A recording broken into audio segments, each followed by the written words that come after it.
Nice. Or at least nothing I can recall. And they're off.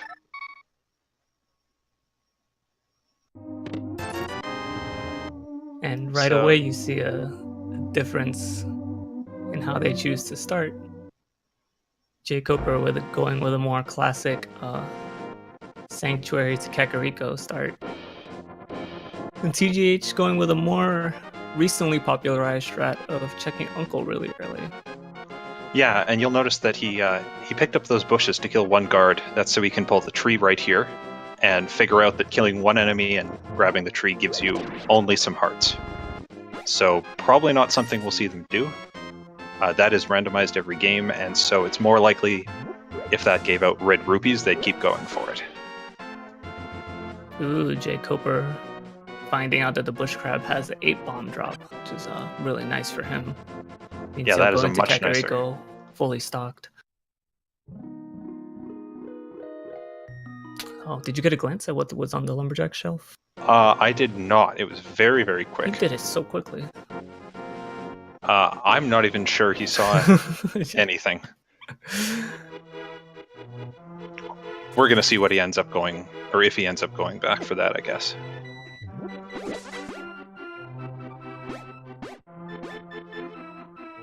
Okay, but, so the flute in the forest.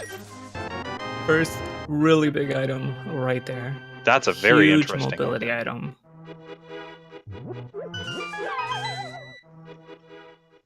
So it looks and like that's TGH... also going to game him. Go ahead. Oh, TGH is picking up some bushes that each might drop bombs. I think there's a 50% chance on some bushes. So that's a good way to farm bombs, but it's not as good as jkoper's 8 bombs he picked up. Yeah, the point I wanted to make was that flute is actually a bigger time save than it may look like, even though just having it first is better. But also the fact that TGH is going to go past where you activate the flute, go up into the woods and find the flute, and then he's going to come back down and have to activate it. So jkoper is going to get to do it all in one walkthrough. So yeah, he gets a nice little advantage right there. Yeah, that's a nice small advantage that he gets in. I mean, it sounds small, but even if it was small, these things add up. I did not see what was in the library. Oh, rupee. Okay, they won't be back. Oh no, I'm sorry, a heart piece. Just red meshes together for me. And looks like jkoper also found the shovel in the thief's house. Boomerang in the back of the bar for when they do some recreational activities after work. It sounds like a boomerang in a bar is a dangerous thing in that case. Depending if they close up shop before they start using it or not. And there's still a lot of glass in there that could get broken. Ooh, with the power glove.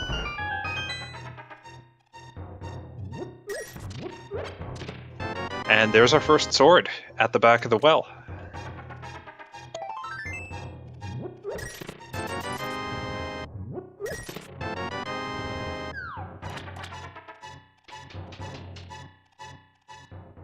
jkoper with just enough rupees to check the shopkeeper, so he's going to be able to do that as well.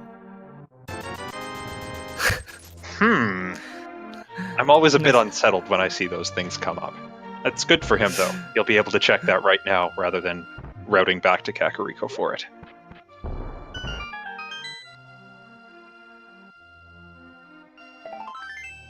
TGH picking up his glove and his sword.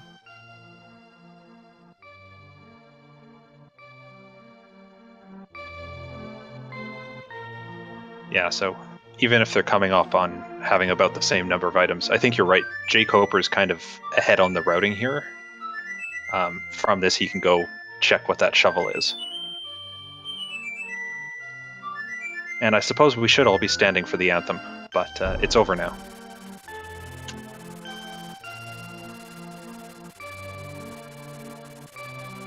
TGH actually not having any bombs to check the back of Blind House. We all know that it's just a red rupee, but he doesn't, so he might get a little focused on coming back to that or just forget it altogether. We'll see. Yeah, that's unfortunate for him. I think he went in there hoping that he'd find some bombs along the way, and just didn't quite work out.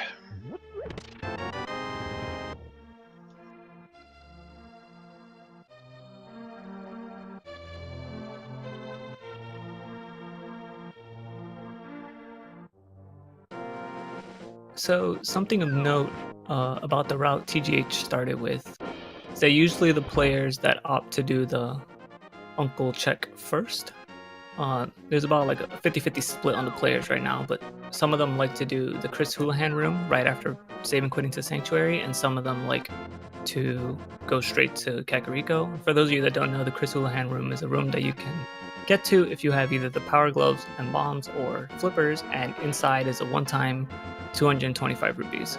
So what that does is it allows you to get to Kakariko, buy bombs, visit the shopkeeper without having to worry about getting any good RNG drops. So TGH actually chose to not go to the Houlihan room this run, and as you can see, he's had to walk around Kakariko more than once now to get bombs, and he'll have to go back down again to get the shopkeeper and the flute. Whereas jkoper decided to go with a less consistent route in checking the tree poles and the crabs, but actually was rewarded for his route. So jkoper is taking a bit of a lead at the moment right now. Just like a few. Yeah, I'd agree with all of that. He is technically sequence breaking when he goes to grab the old man in this dark cave, but that's not a problem. I think both of these runners probably know their way through the dark rooms backwards and forwards. Yeah, for sure.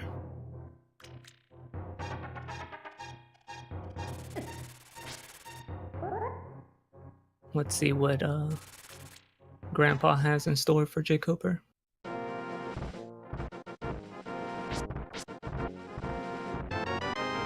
Just a bomb upgrade. But it's also a save point for when you are saving quitting around the map. So yeah, I wouldn't call that a poor choice of his time at all. Saving that old man is pretty much always worth your time, even if the item ends up being worth nothing.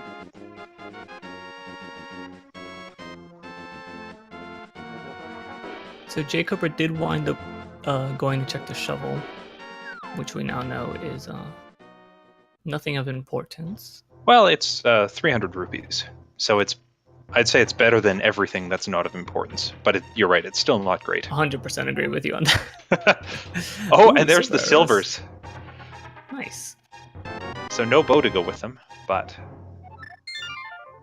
at least that'll make the end fight easier for both the racers.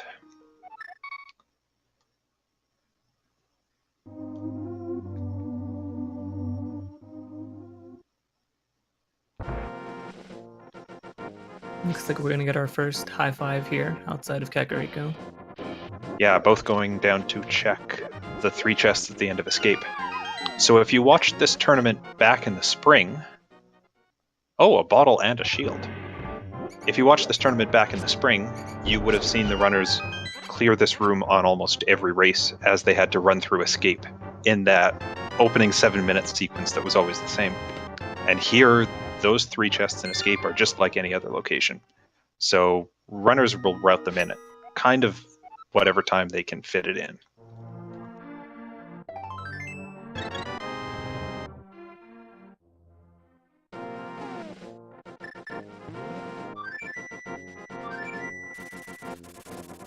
So we haven't gotten a map check from either player yet.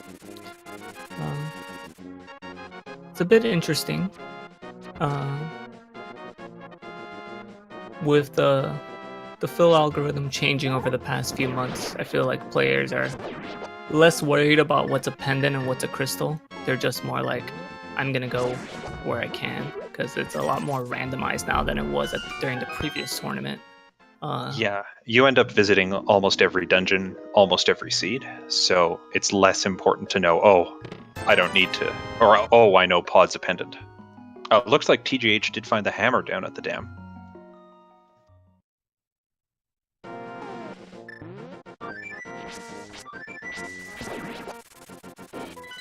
jkoper's probably on his way there now. Yep. Yeah. So both players getting their hammer. Yeah, small divergences in the routing, but at this point they've, for the most part, checked the same spots. jkoper just a bit ahead on Death Mountain. and Ice Rod Cave. But speaking of the Ice Rod, there it actually is, in the Mini Boulderm Cave. And the Moon Pearl. Dark World access is now online. Yeah, that'll open up a lot of the world for them. That was a pretty stacked cave. That was a pretty great cave. I think jkoper's going to be all in that cave in about the next 30 seconds.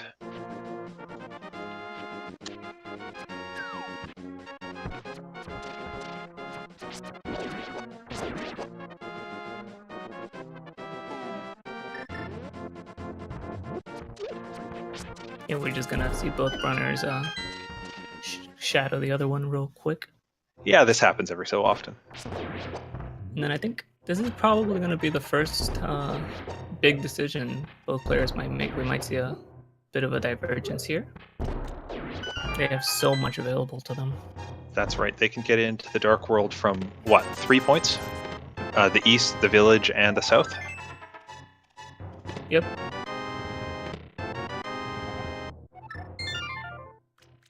And technically Death Mountain as well, because they do have the requirements for Spike Cave. They have the Cane of Burna and a bottle. That is correct. And the gloves and the hammer. It's pretty recent that the logic actually makes sure you have enough stuff before it forces you into Spike Cave. But as you said, Cane of Burna and bottle is enough to say, yeah, go to Spike Cave.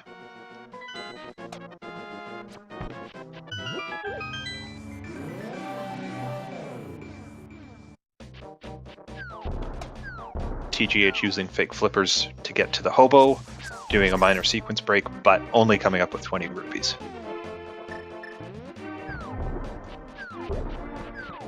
jkoper already exploring the Dark World.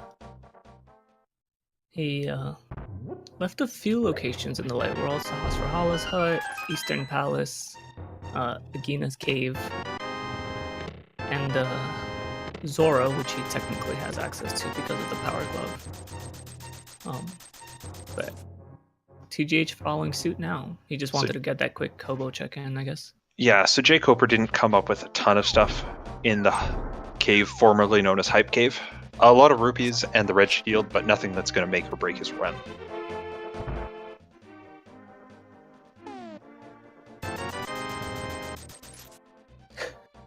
It's very rare when you see the players get enough bomb capacity that actually purchasing 30 bombs gives them 30 bombs. That's not something you see every day. jkoper now has 30 bombs. Yeah, I'm impressed that he's able to carry that many at once.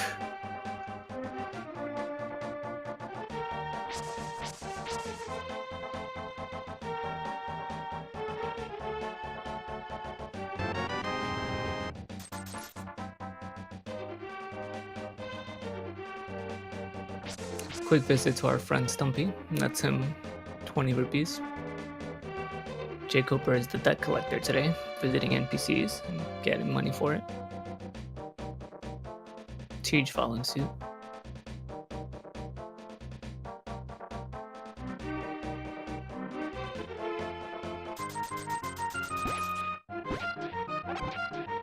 So we did see a map check in the Light World, and I believe that was a crystal at Eastern, the green pendant at Desert, and the red pendant up at Hera. I don't think we've seen a map check in the Dark World yet. It looks like it just takes 8 digs at the digging game to come up with 20 rupees. So nothing huge coming out of the Dark World for them just yet.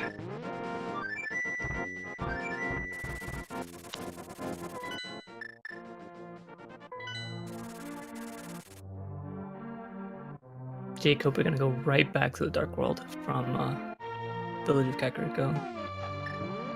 Yeah, unfortunately without the Titan's Mitt, he can't just walk up that pathway. So that's why we're going to see him route up through the forest here, just to get back to that warp point. And TGH is probably going to do the same. TGH is going to visit the sick kid. I think he's still also missing the shopkeeper. Because he did not have enough rupees when he was in Kakariko originally.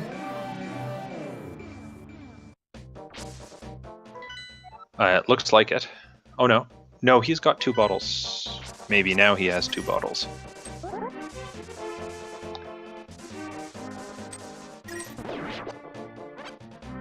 And no, without the book, they cannot go and check what's at the pedestal.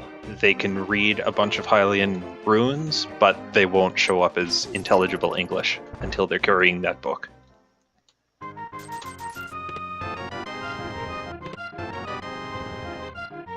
Was it the glorious single arrow or the triple bombs? I'm going to guess it was the triple bombs, but it's always hard to tell with that chest game. I believe in the future they're going to be patching it so that you can tell which of those terrible items was yours. But... Oh, map check. So I saw 5 and 6 at Thieves and Skull Woods. And I did think not. I saw It looks Meyer was blue, Meyer is blue pendant. but I'm not 100% sure.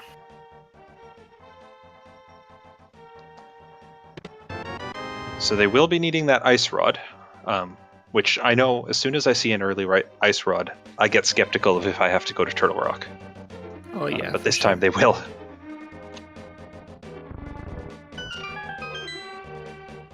jkoper finishing Village of Outcasts and dipping immediately into Thieves Town. This is what I like to see. Yep. Exactly what I was going to say. I love to see this early green mail fighter sword Thieves play. It's a challenging dungeon, to be sure, but it can be very rewarding, especially if you have all the items to complete it, which they do. If there's an item in the big chest, they will be able to get it with the hammer. Yeah, a few runners like to hold off on this and see if they can find the hammer early, just so they don't have to have that big chest gnawing at them. But with 4 chests in here, I'm really happy to see what they come up with. TGH will die if anything that's not a fireball touches him. Well, I guess the Stalfos can't kill him either. But the Zazax and those are the horse heads. I've finally learned the name. That's been bugging me for weeks. Thank you. I realized enough. Everybody might know what that meant after the word came out of my mouth. Well, I love the Zelda series, but they're notorious for keeping their enemies esoteric in the naming. Yeah, those will definitely take 2 hearts if they either bump Link or if they hit him with a fireball. So not finding a lot from the front half of Thieves Town. Piece of heart and I think some rupees, but nothing that's going to progress them just yet.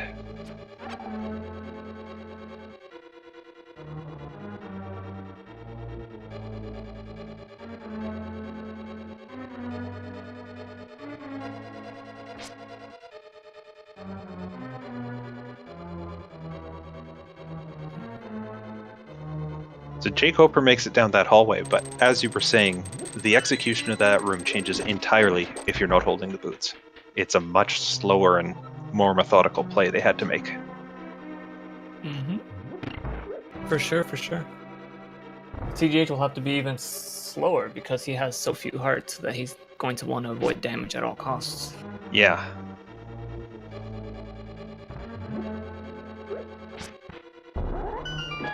Tried to pump between the star and the cloud and unfortunately got hit, so he's back to anything will kill him.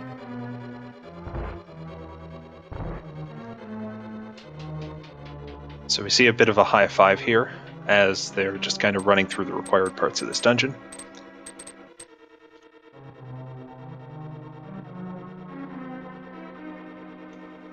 Is there anything you're hoping to see come out of this dungeon, item-wise? I think either some combination of flippers, mirror, and fire rod would essentially give the runners like access to everything. Maybe throw in Titan's mitts in there, and just like I just want to see like what kind of choices the runners make when everything is at their disposal. Just open the world to them and Yeah. see how they play it differently. Exactly. Well, now that you've said that, I don't even know what I wanted to see. This is actually very interesting to me. So, TGH is using the Cane of Burna to get through the dungeon, which is, I think, a great decision. He's probably going to have to also use it to safely get through blind if he gets nicked at all. But I half expected jkoper to being, the more randomizer heavy veteran, to be like the one using the items more cleverly, so to speak.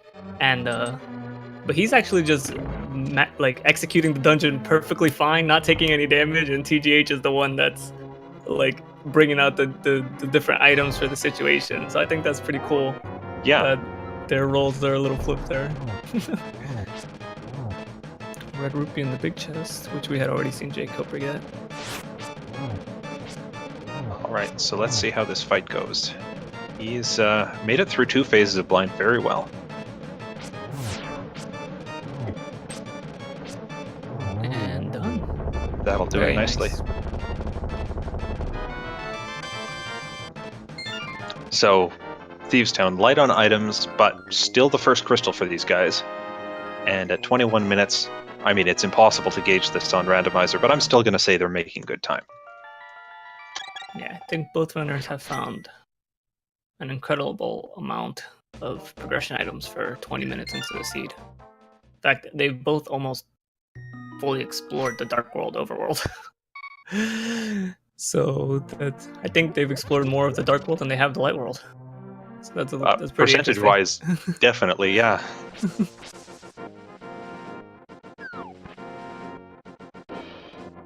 jkoper looks like he's heading towards escape. He didn't check Uncle at the beginning, so that's actually up to like 5 items for him. Yeah, he'll probably do both of those things. We may even see him make the trek through the sewers to that one chest in a dark room. That one is out of the way, but sometimes, like we saw in a qualifier race, it does have a really important item in it. He doesn't have the lamp, but when you've done so many standard races, you kind of learn the sewers like the back of your hand. So Yeah. I expect he'd have no trouble getting through there. No, I don't either. And we can see TGH is also not afraid of the dark. He's just going to go grab that old man. Bring him back to safety.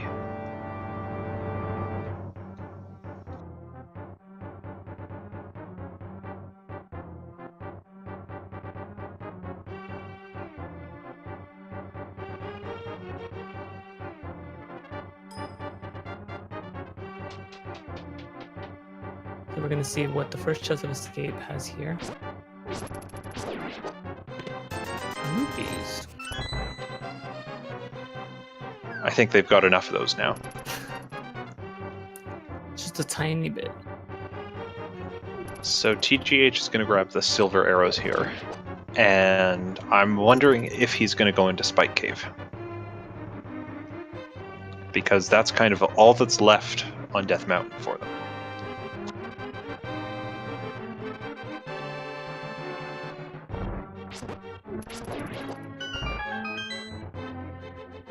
Wouldn't be a bad idea to try to challenge it. He might have to farm the bushes right above it for a fairy drop, just to be on the safe side. Because I don't think he.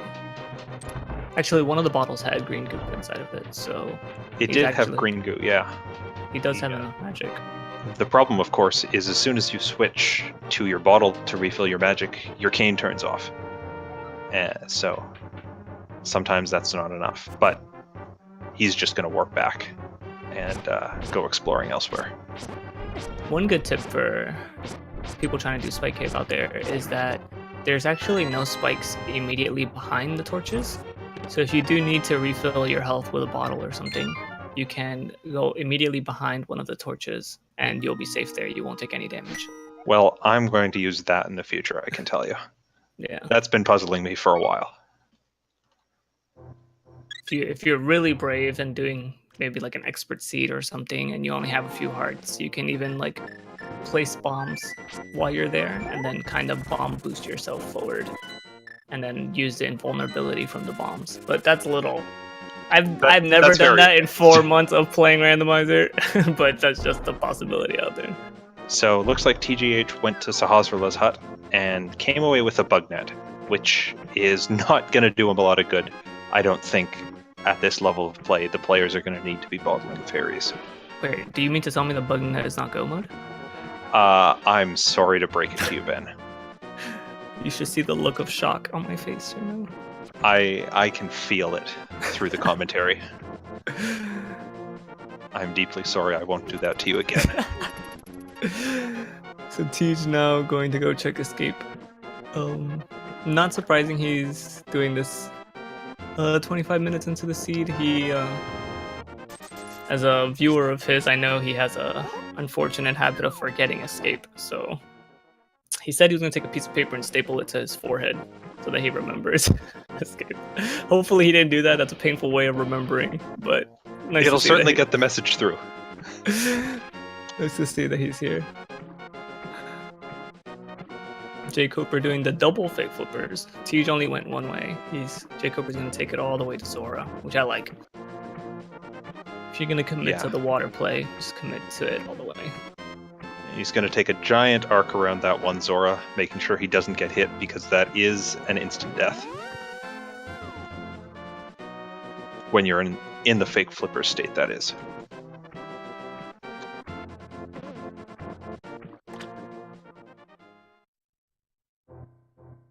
And here we see jkoper doing a glitch called water walking, where if you enter and exit that cave with the Moon Pearl, Link actually will be walking on his way out. Something about the game checking what state you're in after you've acquired the Moon Pearl. And the Fire Rod. That's very, very good for jkoper. That's a nice product from a sequence break. That's the kind of thing you hope for.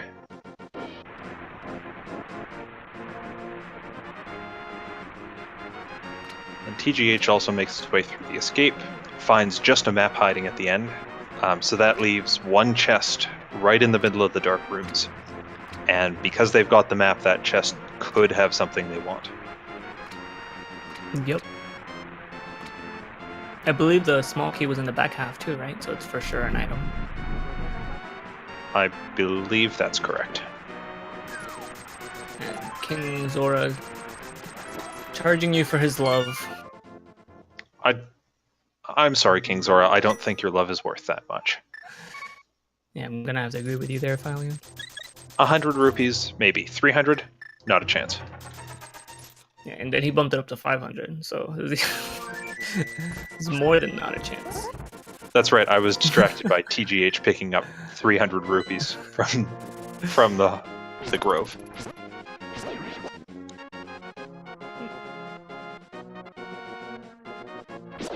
It's very interesting to me that both players had Dark World access, immediately went to Hype Cave, and then to Thieves Town, and then both went back to 100% the Light World. So I think that's really interesting that even with so many options, both players are winding up in very similar situations. Yeah, they've pretty much checked the same stuff. We've just kind of seen them tag team it. They each go one way and then swap locations they're checking. Now both players are in go mode. I mean, have the bug net. You know what? I said I wouldn't break your heart, so you're right. jkoper's in go mode. I'm kidding, chat. He's in net mode. And we'll put some massive quotations around that. He's in net mode, chat. I can call it net mode. I can get behind that. And he's gonna dive into Eastern, it looks like. That's a nice little divergence. Eastern is a crystal dungeon. The players do not have the means to finish it at the moment. They're missing the bow. But there's potentially 2 to 3 items in there, so... Yeah, I think this is a good play at this point. The other play is Skull Woods, but I know a lot of players are a bit hesitant to go somewhere like Skull Woods, especially to complete it, when they know that they've done so with a sequence break. But that looks like exactly what TGH might be doing. So, All right, go TGH then. depending on which dungeon holds a big progression item, we could see this race get really interesting right now.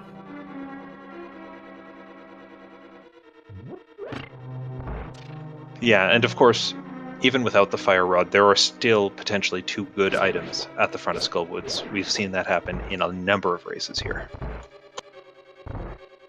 jkoper making sure the chest is there before he goes around for it. Sometimes they move around, you know. Just teasing, just teasing. Usually in Randomizer, you have the hook shot at this point, and you tend to go into the southern room there and just hook shot across to the chest. And I will freely admit that sometimes I've gone to the southern room, tried to pull out my hook shot, and realized I had to go north instead. I want to say I do that about 80% of the time. Yeah. TGH got the mushroom as his first item in Skullwoods. I didn't get. I assume it was a small key, the other chest, because he walked across to the right.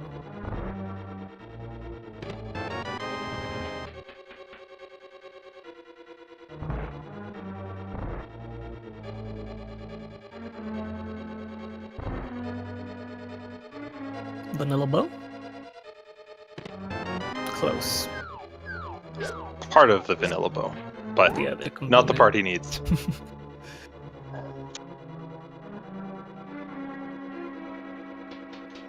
So jkoper's going to do another dark room here.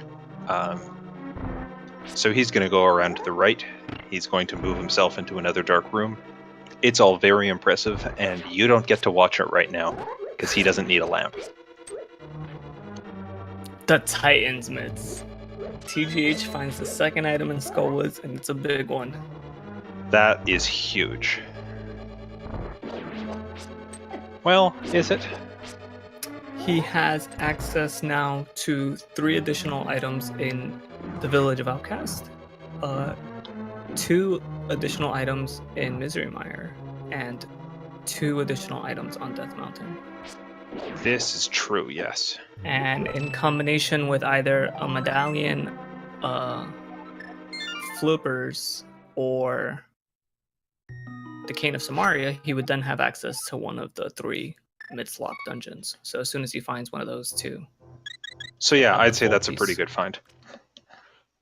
Looks like jkoper only came up with a heart piece, so he's just going to save and quit out of Eastern and fly off to the village again.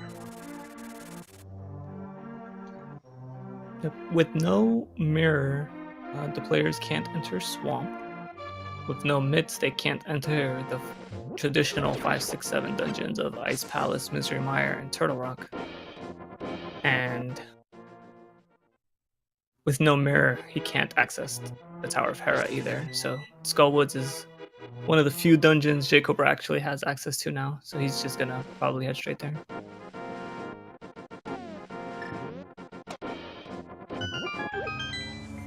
Yeah, there are a number of places that the flippers could be hiding, and I think without the fire rod, you kind of have to hunt for those flippers or for some other progression in the east part of the Dark World, but thanks to that glitch they pulled off, they can just go ahead, do this.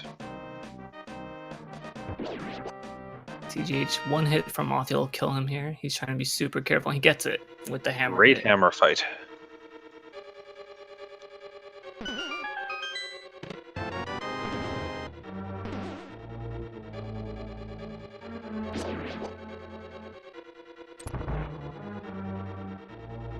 It's a very nice route jkoper just took. I hadn't seen that before. Usually people fall into the pit and work their way around. He just walked right in the front. I'm like, I got this.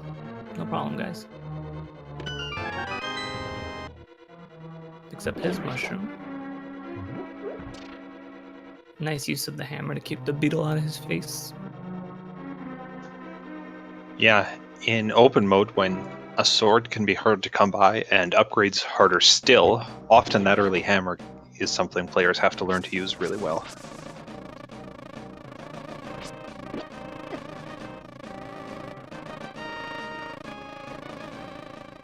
So it looks like TGH is going to do a drug deal here, give the mushrooms to the witch, and come back with some bombs. That's disappointing for him. Drugs for explosives might not be the type of deal he was hoping for.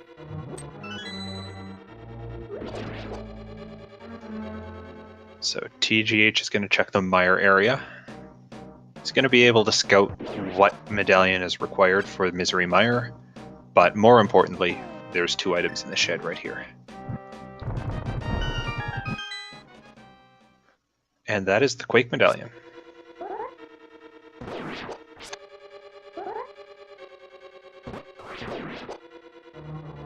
The mirror. That is almost everything the players need. They're missing the bow and the medallion for Turtle Rock and the hook shot. And then that's it, right? They will need the flippers still Right, to get into Swamp Palace. You know, if it weren't for Swamp Palace, I'd say, no, they're just going to fake flippers to get to Ice. But thanks to Ice Palace, they will need those flippers. Or Swamp Palace.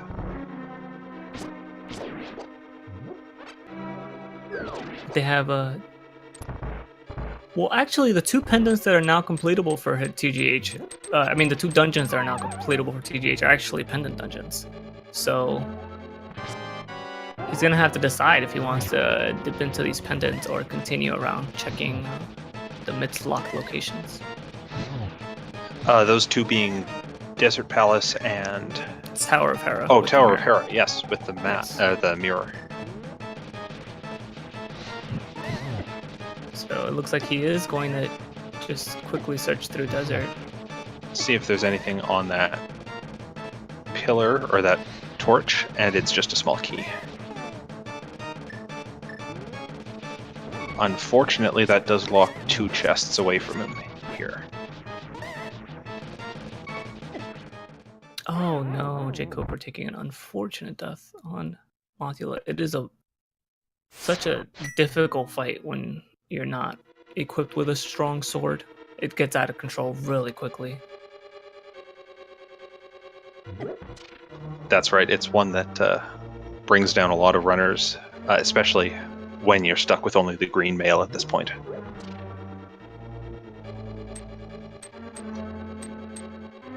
Did jkoper not open the Titan's myth chest? He did not, so hopefully he backtracks to that.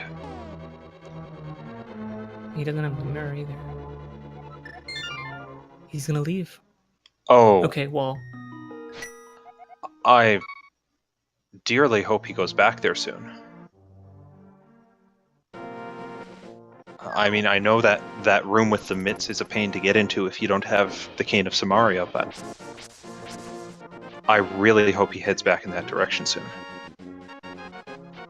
okay, so the fire rod was a sequence break because they're supposed to have flippers. That's but the correct. mitts didn't require the fire rod. Exactly. So the game actually expects them to have mitts now. That's right. Just not having beaten Mothula yet. Yeah, and the mitts are enough to lead to Misery Mire area and that mirror. So everything TGH is exploring here is kind of expected by the seed. Yeah. TGH has half the items from Desert under his belt and the Misery Mire shed, which had mirror, which is required this seed because of Swamp Palace. And now he's exploring Tower of Hera, and jkoper looks like he's going to check the pyramid and then maybe go into Palace of Darkness. I like this routing from TGH. Hera is only a pendant, but he's going to have to do the basement here. He's going to say no. He's going to say no. Okay. And that's fine because with the hammer, they've got access to the eastern part of Death Mountain. There's a lot of stuff to check there. Yeah, that's a whopping 11 items if you include the Sky Island and Dark World. And he also gets the intel on the Turtle Rock Medallion, which they need. That's right. Now, I didn't see what jkoper found at Pyramid, but it looks like he did not think it was worth picking up.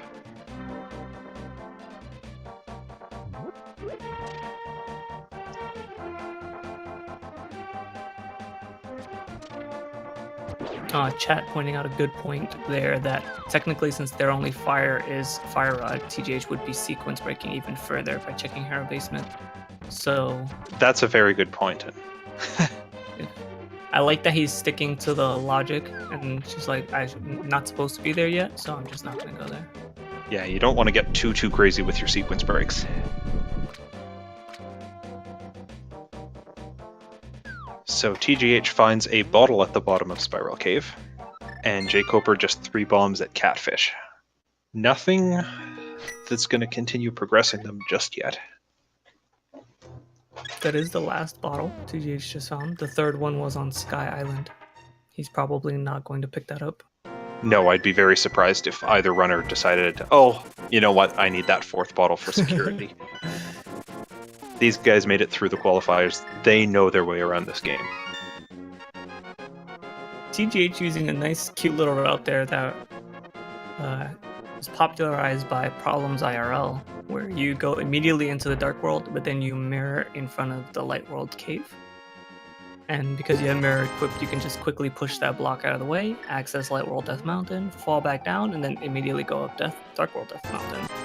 If you have the stuff for it, that is a really efficient way to check all these chests in all these caves. And there are the flippers for TGH, with a Master Sword.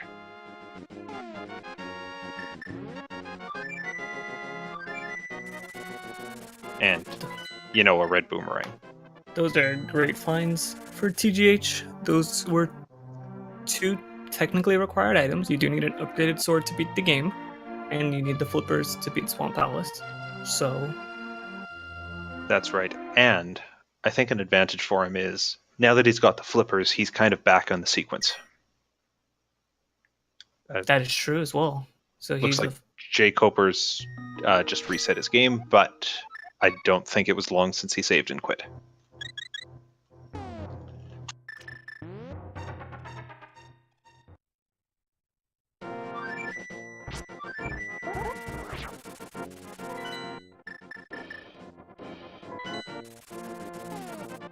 And the Pegasus boots. Oh no. Things are getting slightly worrisome for jkoper now that TGH not only has an item advantage, but also a speed advantage. The boots are going to allow him to progress through the rest of the game much, much quicker. Quake as well. Okay. So Quake, the only medallion required for this seed. And that's a great time to come upon the boots because some people may not know this. You can get to the very first chest in Hookshot Cave by bonking off of these pots. So TGH actually knows how to hover. So I hope we see some of that. Is he not going for it? No. His controller was having technical issues with hovers yesterday, so I could understand why he would just want to play it safe and not potentially waste a bunch of time there. I mean, I would have loved to see some hovering, but I completely understand if he doesn't think it's worth the risk.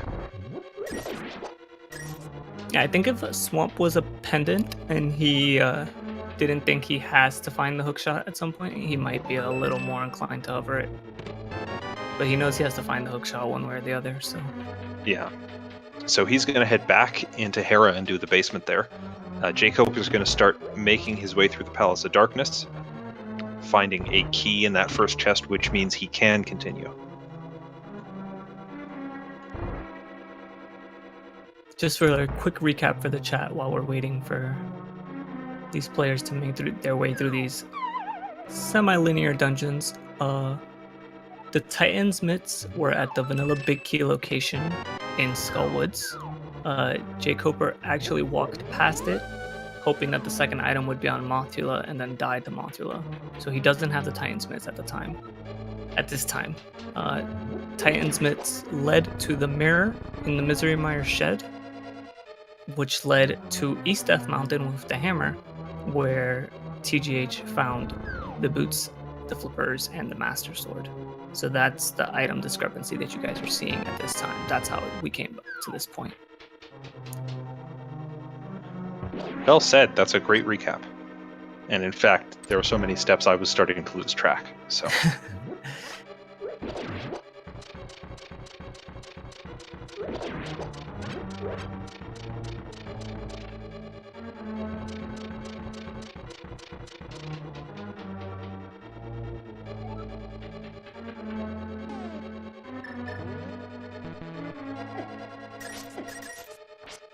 Oh, and it looks like we're back. So TGH finding a cape in the Tower of Hera. And he's going to boost his way to the big chest with a bomb jump. And he finds the lamp. So that's both items in Tower of Hera, and because it's a pendant, it looks like he's just gonna say, I'm out of here. I don't expect this to be a pedestal seed. I don't think he does either. What can even be in the pedestal still? The bow? The bow. I would say the bow and only the bow at this point. Quake cannot be because they need it for Meyer. Kane cannot be because they need it for Meyer. Can the hookshot? The hookshot I think so. is not needed for Desert, Hera, or Meyer, so the hookshot could be.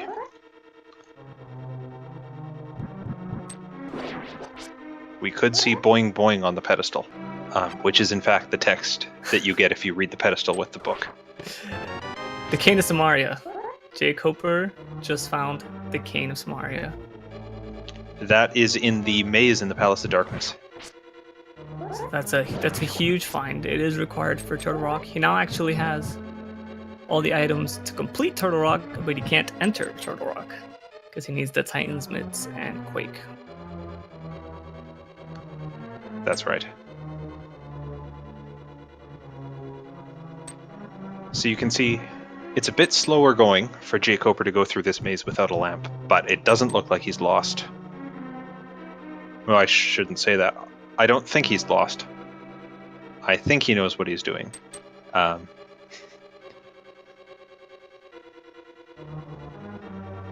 TGH making a somewhat gutsy play on Ice Palace here. Yeah, this is required, and it's available. TGH isn't sequence breaking anymore. But this is not a super easy task. And without the hookshot, it could require several trips to check everything, or some clever bomb jumps, depending on what TGH decides to do. That's right.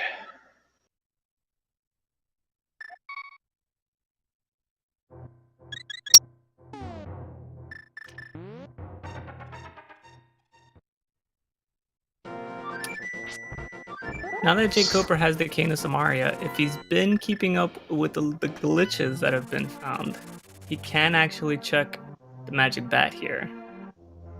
Is he going to do that? It might be. I think he is. Oh, this is nice to see.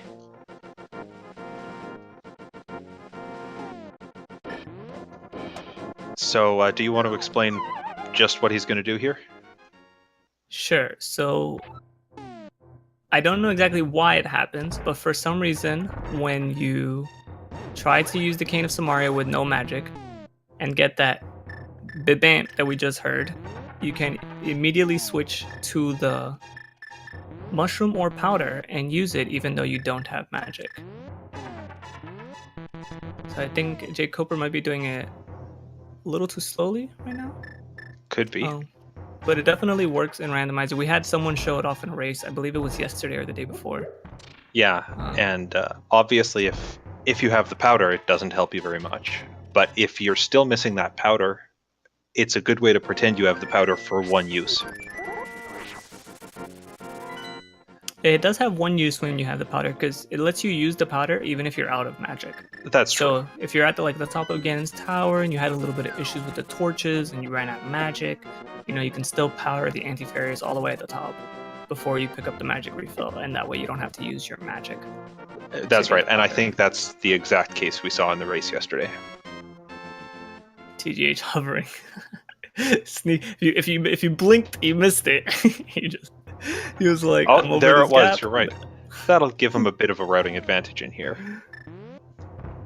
Without the hookshot, trying to route this dungeon is actually not possible without any small keys. Unless he's we're going to getting do a this. nice big hover too. Oh, that's very nice to see. Jelly, please.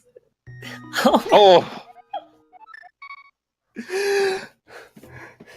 That was very impressive hovering in place.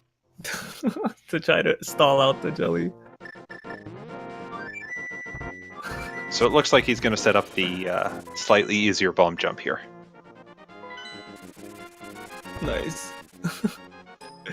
He's like, I was just showing off, guys. Look, I can do it the other way too.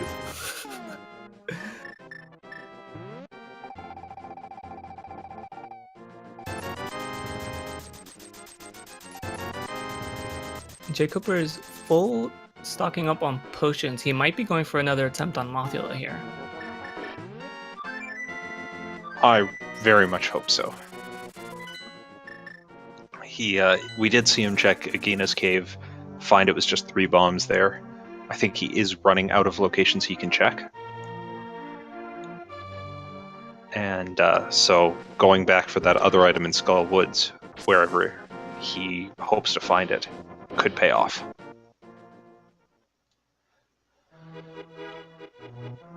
And that's always a good play, to just cover your bases. You know, you don't want to let a death or a forgotten location like plague your run because you're being stubborn about it. So it's really good to just cut your losses. Be like, you know what, I died, but I'm gonna go back. I'm just gonna get the item out of the way.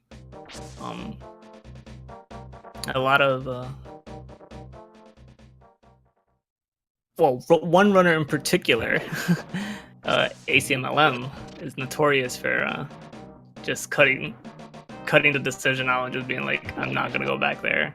I don't care. It's a waste of time. And then that has bitten him in the past, and he's a very, very good runner. So, you know, that's right. Can't gamble too much. So TGH has made his way to the bottom of the Ice Palace. It looks like he only picked up a heart container and a red rupee along the way. So Cold Stare may have that final item. jkoper gets those mids.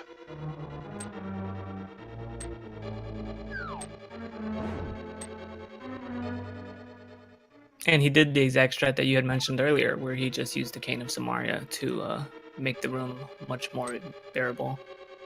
Bearable is I think, yeah, the right word there. Those Gibdos can be such a nightmare if you are even slightly slow on the statue pull. They just start pushing you around, and they do so much damage in Green Mail. Mm-hmm.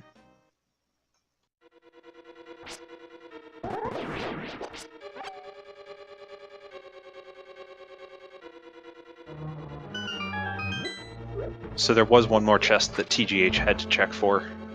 It was that lone chest that everyone kind of has a hard time working into their route. It only had the map. So Cold Stare will deliver on the final item here. TGH only has 2 hearts though, so he's another risky boss fight for him here. He's really pushing his execution to the limits here. Does he still have that green potion? Oh, he's got a blue. Nice.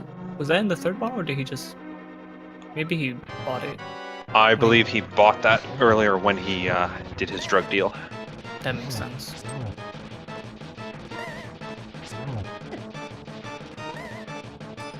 So both runners doing Fighter's Sword.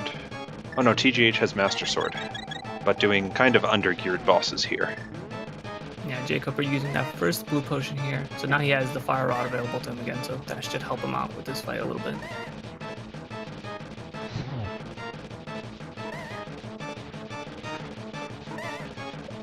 And TGH finds the blue mail hidden beneath Cold Stare. Almost vanilla. Almost vanilla. I'd much rather it be closer to vanilla than that. And jkoper with his 7th Fire Rod shot there finishes off Mothula. Nice fight by both players. Very good. So that'll bring TGH up to 3 crystals and jkoper to 2.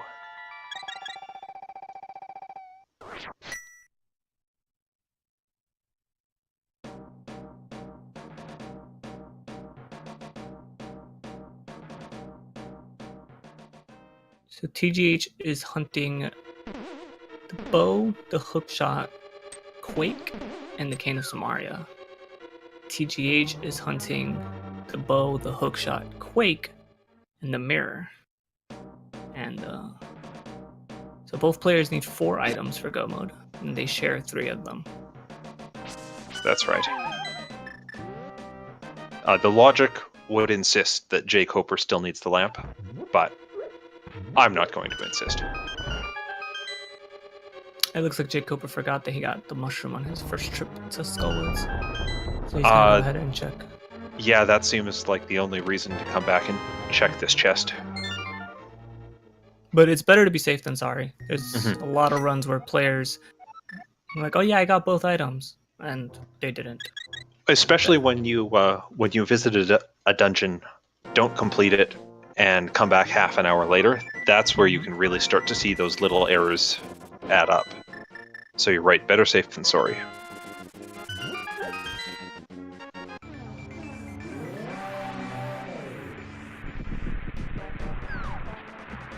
TGH is getting the graveyard out of the way. jkoper is going to go pick up his mirror here. He'll be happy to see that. It'll make his exploration of the world much easier. He'll be able to bang out all the places together instead of having to return later on. It might even lead him over to boots. But those boots are probably not required to beat the game here.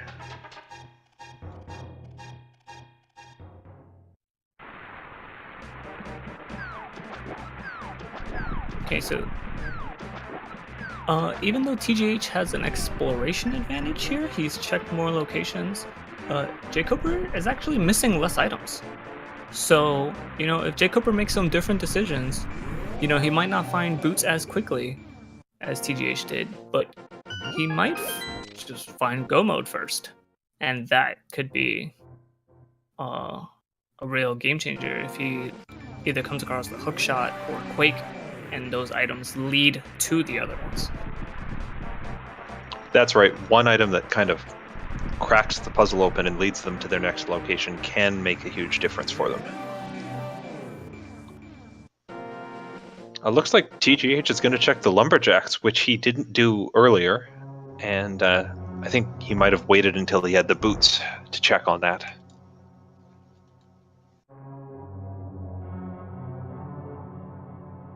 Yeah, so you always got to be cognizant of those. When you choose not to check the pedestal, the lumberjacks, the highlight island, you have to remember that when you get the items that allow you to get those items, you might want to go back and see if it was worth your time. That's right, and of course, intuitively you'd think, well, why wouldn't you just check all those locations as soon as you can? If you go out of your way to check each one of those spots, that's a lot of time you're spending solely for information. Yep.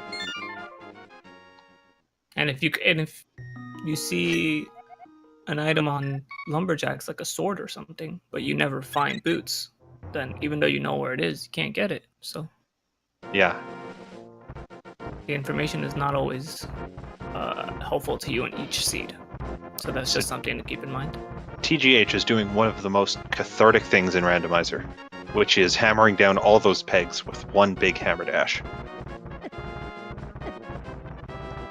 He decides, no, I've got enough hearts. I don't need that other heart container.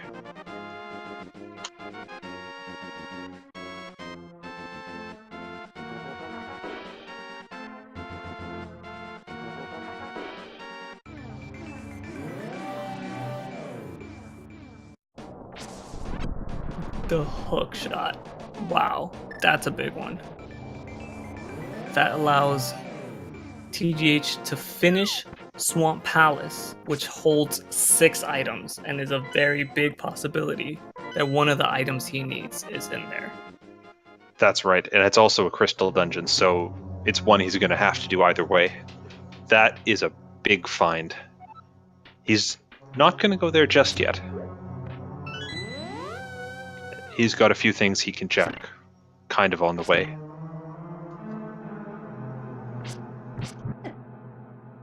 Yeah, and Swamp Palace is one of those dungeons, like, in general, you don't want to double dip dungeons, but Swamp Palace has 2 mirror transitions and a cutscene before you can get in there.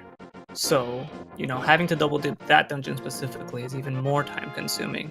So, TGH finding Ether, but that's useless this seed. It does nothing. And I think he knows it at this point, but...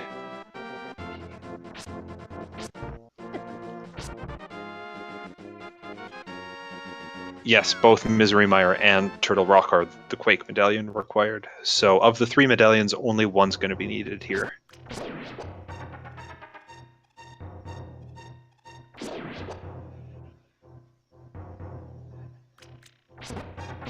As jkoper does the long walk that's only going to net him a bottle.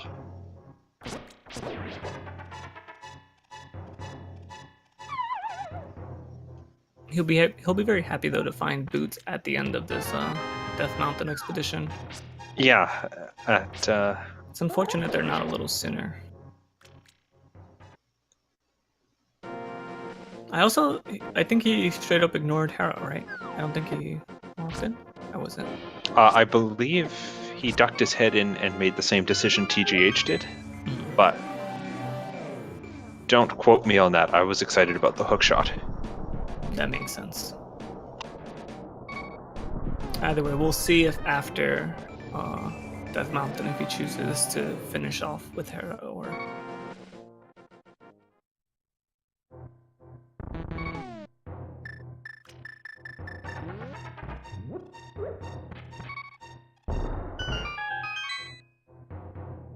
Okay, so TGH is indeed going to do Swamp Palace now that it is completable for him. Finds half magic for his troubles in the first chest. Of 6 items to get, I like having that as the first one. For sure.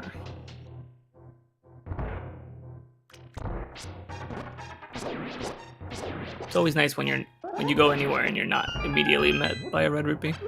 I mean, I'm sure both runners would have liked to find that before doing a Mothula or Cold Stare, but hey, anytime is good. jkoper finally gets that Master Sword and those flippers. Gets his nice blue set of equipment on the right side of the chest.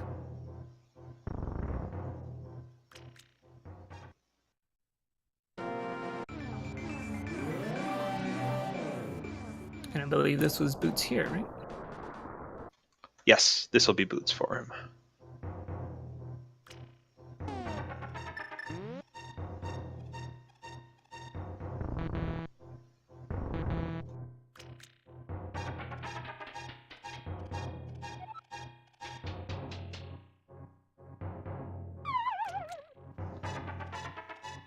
Second chest in Swamp just gives TGH the compass. But he's going to go ahead and finish the dungeon right now, opting to probably come back for the full clear.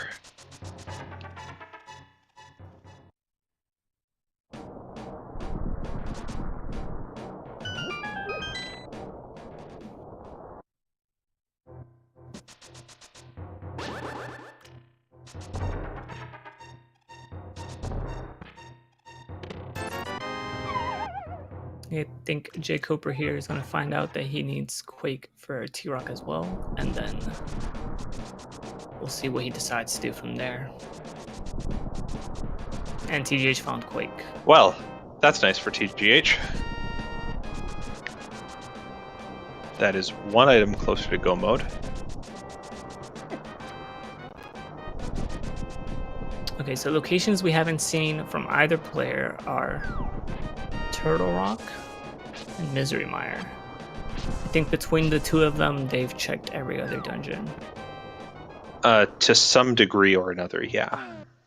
So it is possible that you need to go into Pod to get the cane to go to Turtle Rock and get the bow. It's also still possible that the bow is on pedestal, since neither player has could still be book. on pedestal. I think bow's the only thing that could still matter on the pedestal, based on what we know from both. Yes.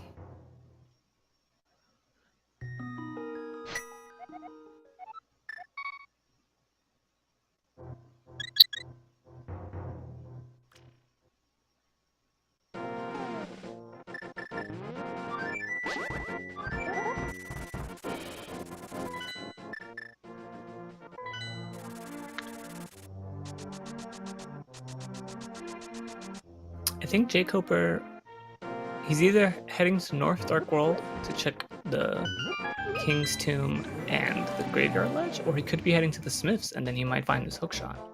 I hope he's heading for the Smiths. But I only say that because we know it pays off for him. It looks like he is. Nice. Okay, so that will make up a bit of ground for him. Just because, you know, TGH did spend a lot of time checking some overworld spots. TGH is going back into the dungeon to grab those last chests and see if there's anything useful.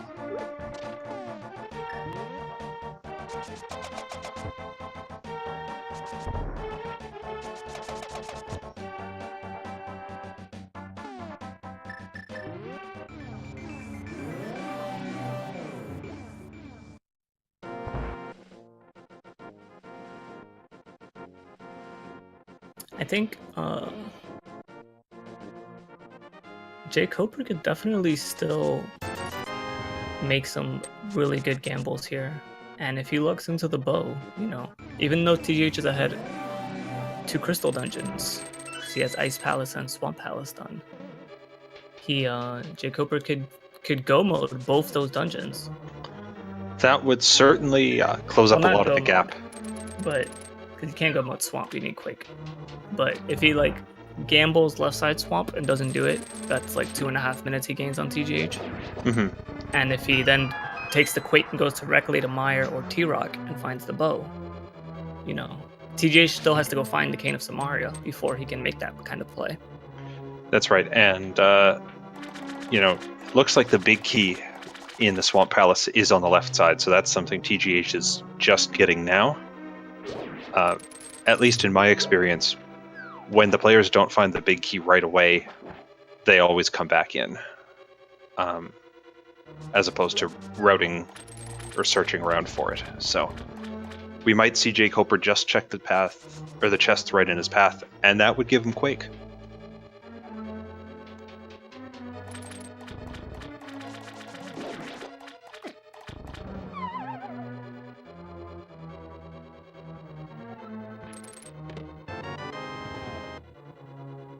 jkoper also going to pick up Ether, even though he does not need it. And TGH looks like he doesn't want that last item. Was it? Could have been a dungeon item, no? He had Did he both. find the map and compass? He had both the map and the compass. He didn't have the big key. So that last small chest would have opened the big chest for him.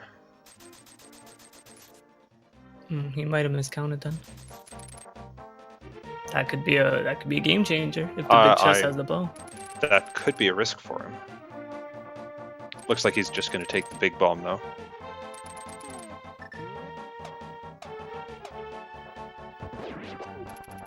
So in the normal game, where everything is boring and placed in the same place every time you play, that big bomb goes on sale once you've collected crystals 5 and 6, once you've beaten Ice Palace and Misery Mire. Here, well, we mix up where crystals 5 and 6 are. So TGH has picked them both up, and now is a great time to cash that in. That was a very nice strategy by jkoper there. He mirrored right next to Swamp, and then walked all the way to the left, turned into the purple chest, and then came back and flooded the Swamp. Without, and he was able to dash the whole time, whereas TGH like walked across with the purple chest, and then had mirrored, and then walked back, and then mirrored again, and then walked forward. So that was a nice little strat there. I might steal that. Mm-hmm.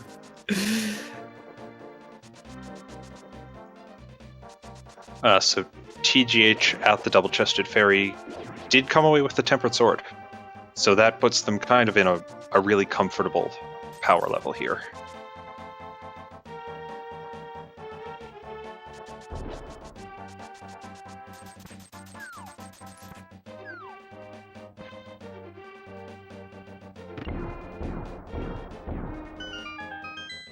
So after quickly exploring Palace of Darkness, it's going to be a tiny bit faster than jkoper because he's going to have the lamp and he's going to see where he's going. He's going to have the Cane of Samaria. but I don't believe jkoper missed any chests, so the bow is not in here. So he's going to have to come back to finish pod at a later time. That's right. So, where could he turn to in addition to that? Well, after he finds the cane, he can coin flip between Turtle Rock and Misery Mire. Turtle Rock is required. It has a crystal, and it is beatable for both players. As soon as jkoper finds Quake here in Swamp, and TGH finds the Cane of Samaria in pod. That's right.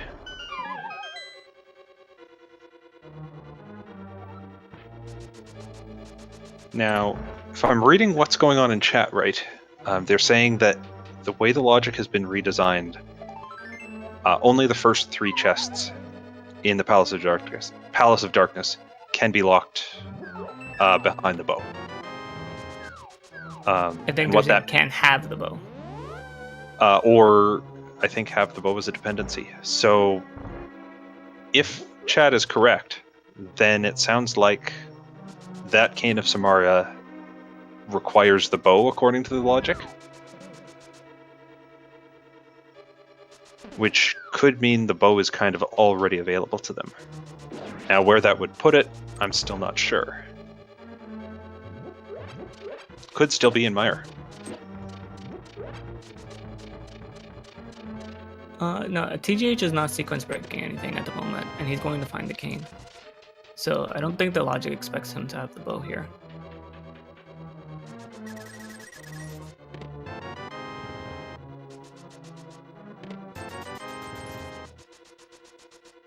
Because the bow is only required for the 2 chests on the right. Intuitively, I'd agree with you. So we'll see. We'll see how that plays out. We might also see it at the big chest in Swamp Palace, which it looks like jkoper is going to come on in the next minute or 2.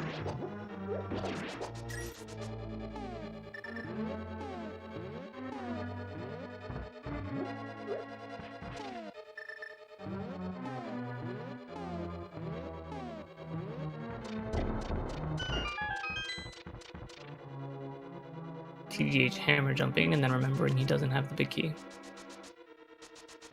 And then finding the big key. There we go. Problem solved.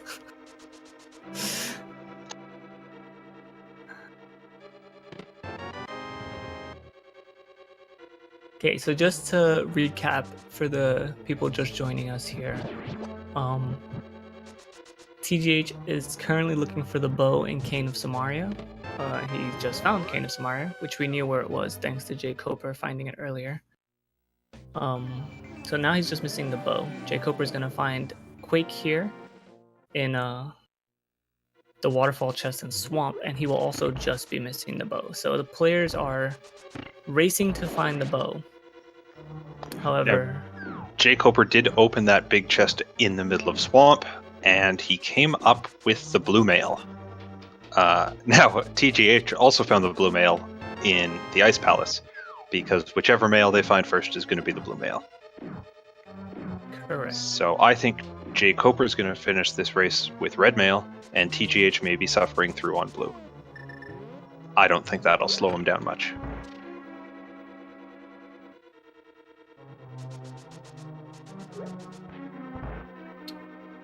If jkoper goes straight to either Misery Mire or Turtle Rock from here, he will arguably be ahead of TGH in items if he finds the bow, because he'll be in go mode. But TGH does have an extra crystal on him, so he does have to make up that time difference. But if he finds the bow and TGH doesn't go directly to where the bow is, I think we'll have a very close race then. Yeah, this is really in anybody's game still. It's really just coming down to the bow location. Tentatively, I'll say TGH is in the lead, but this is randomizer. It's not over until someone hits .done. Exactly. Candidates for the bow location. Someone was pointing it out in chat for us. It's a Hookshot Cave, Misery Mire, Turtle Rock, the pedestal, and Sahasra Hollow with the green pendant.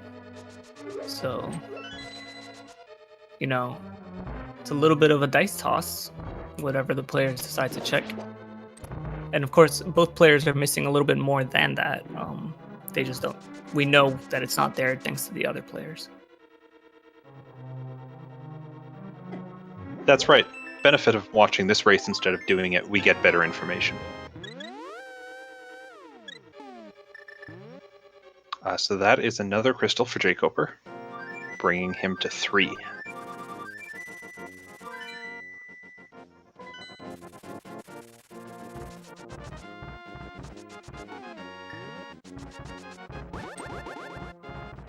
If he does Fat Fairy here and gets the Tempered Sword, he might decide to just go to Turtle Rock. Though he hasn't taken any gambles since that Death and Skull, so he might not think he's too far behind, and might think I'm just going to keep playing it out. He might not. Oh no, he's 2 rupees short of buying that giant bomb. Fortunately, he's got that shovel, so it shouldn't take him too long.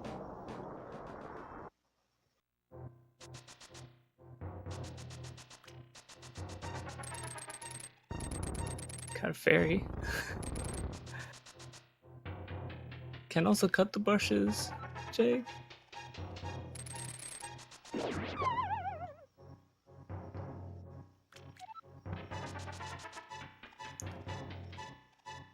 He's hunting. He wants it so bad. It's funny how all those rupees can drop, and when you just need 2 for something, be it the bombs or Zora, you can't find them. He's getting so unlucky right now. There's 1. TGH, meanwhile, gets 300 rupees as he makes his way through Hookshot Cave. And another heart container. Pretty extraneous at this point.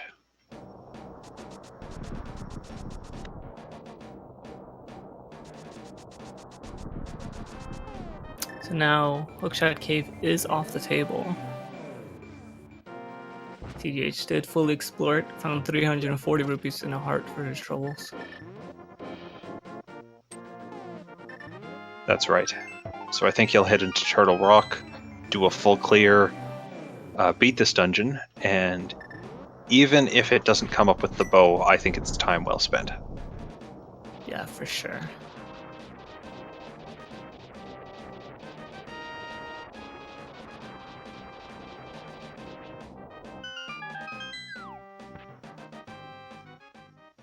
Now the other place the bow could be, and I'm going to invoke Commentator's Curse with this, I just know it, it could be hiding in Desert Palace. That's true. Our runners only checked 1 item in Desert because they didn't have the boots at the time. That's right, that small key that gives 2 chests on the right side, that was locked to them when they went there.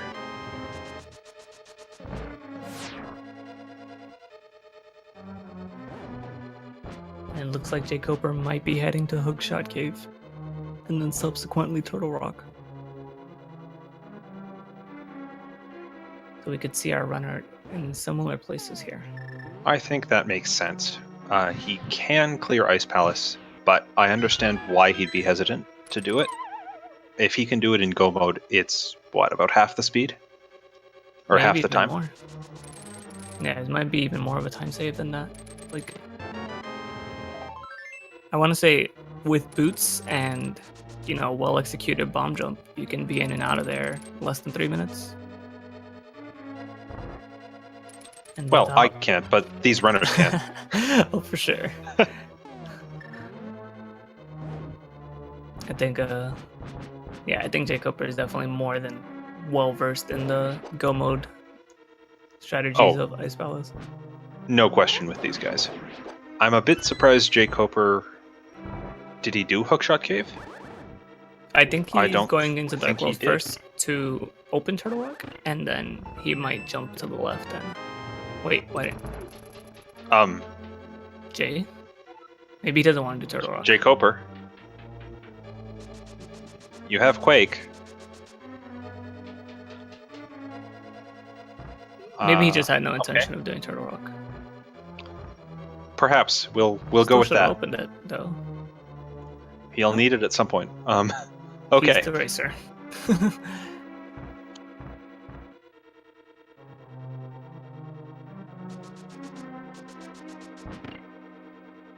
Oh, he's going back. Yeah, it was just a small misstep. It happens sometimes.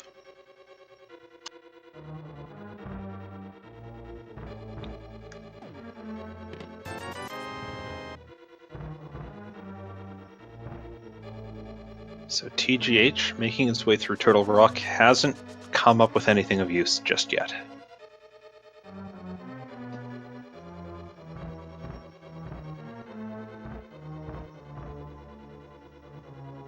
I don't expect TGH to leave any stone unturned No, looking for this bow, so... when you've got exactly one item you're still trying to find, you're going to look anywhere you can for it.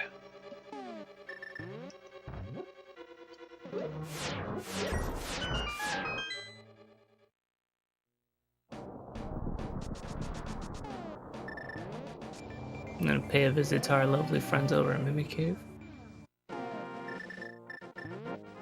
We're throwing a party, they invited the gang. Link shows up. They're a little upset he's not wearing green.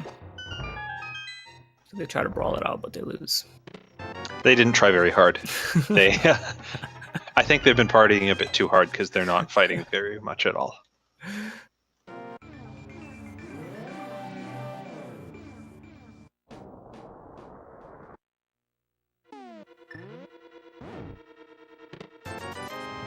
More red rupees.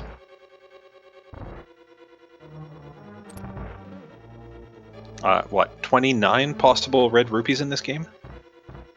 Is it that many? I lose track. It's too many to ever actually keep account of. And we probably haven't even seen them all yet.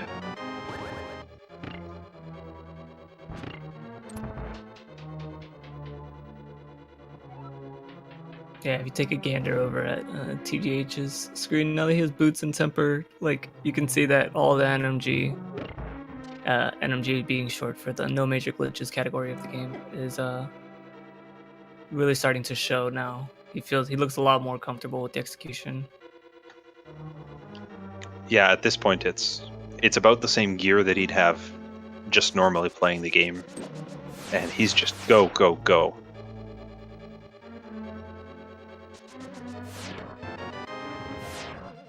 Even though he has the riot shield, he's gonna go ahead and laser skip anyway. The book, that opens up some stuff. That cane play is a novel way to knock those guys off the ledge. It's so great because it defends you as well, so you don't have to worry about maybe like bumping into him and getting pushed back. Getting pushed back off that bridge is a huge hazard that I've seen take out players. So yeah, that's a good play. For sure. He knows this stuff so well, he's not even grabbing the half magic. This is going to be a nice try next fight. He's gonna go for the one cycle too.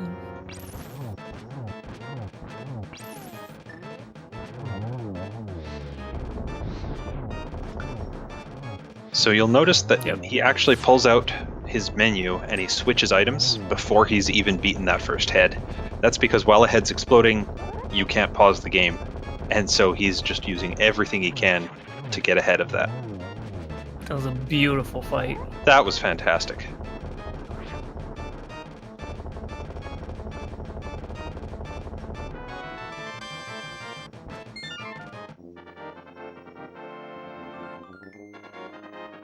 I'm sorry if we're focusing a little bit on TGH here. It's just being in the exact same place, but just slightly ahead.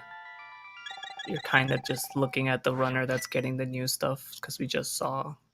And, we can't use our jokes again this soon. jkoper's going to the party. All the guys are having a party. But it just doesn't work the second time around. Yeah, so... I believe he's going to find some arrows here for his trouble. He's like, oh, that was a waste of my time. So TGH is going to put that book to good use right away, while he still can. Is this? Nope. Translate the ancient Hylian text. It says, raise the sword of evil's bane to the heavens, and the power of the Hylian gods will bestow upon you. Just a little bit of love, my mans. Here you go. That's what they'll bestow upon us? Yeah. Must be Nehru's love in that case.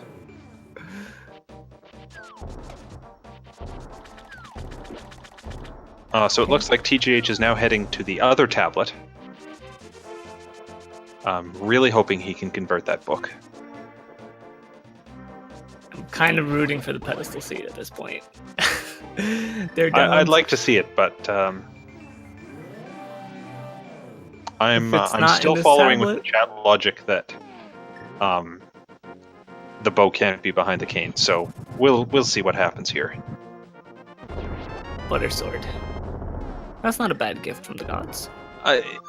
In retrospect, I think that's worth the time he spent getting it. It's by no means necessary, but it goes very slightly faster. Where is he heading? That's a great question, because I think he's checked everything in pod that he can right now. Oh, he might have not done catfish. I know jkoper did. That's right. He's not. He hasn't, so he's probably just gonna head up there real quick. Right, because we know there's only 5 locations left, but they don't know that. So yeah. jkoper gets the book. Gonna head through to Trinex.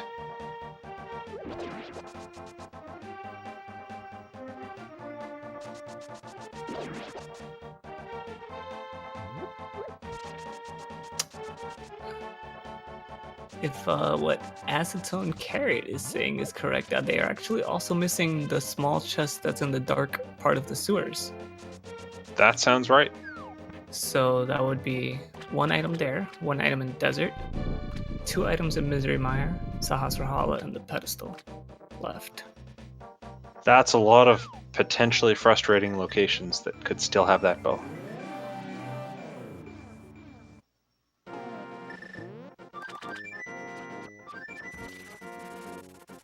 So jkoper's not doing quite as well on Trinex, but he's still doing a very clean fight. And as we go into the second half of the fight, it's not going to take long. Yep, with Tempered Sword it only takes 5 slashes on the, or 3 spins on the core, and jkoper's gonna get that nice and quick. And there we go. Yep. All right, so TGH is going for the pedestal. Is he gonna become the archer class, or just some couch cash? That looks like the Bombos medallion. It was indeed. Which, sadly, not a medallion required to open a dungeon here. So no pedestal seed for us today.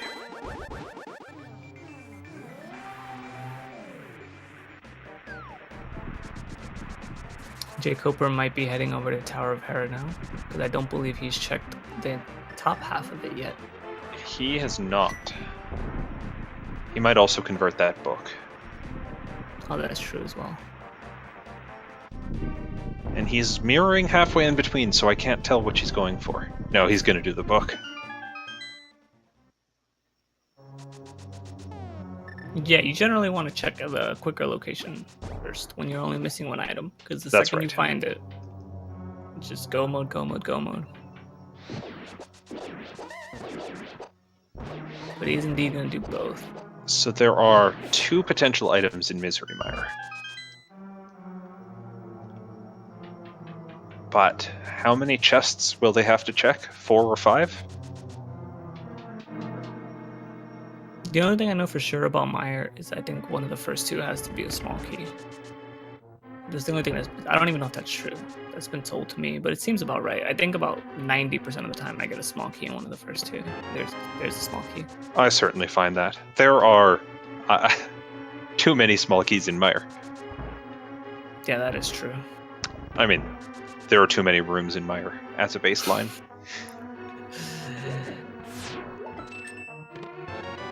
And dungeon map, so no items just yet.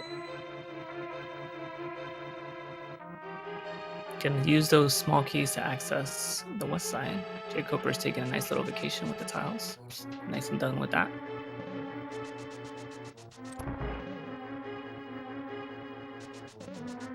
He's going to be rewarded with his big key, which he can use to go upstairs now. And that will convert into a lamp for him.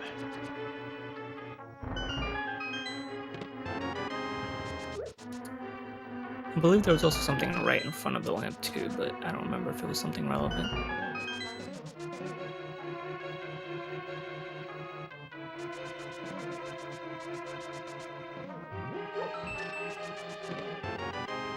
Another small key. TGH is taking the Mire World Tour here. We can see here that he's deliberately avoiding that one room where you have to stop for 14 seconds. Yeah. But it looks... Oh, so there's the cape for jkoper. That was the first item in the Tower of Hera. And the lamp is the second.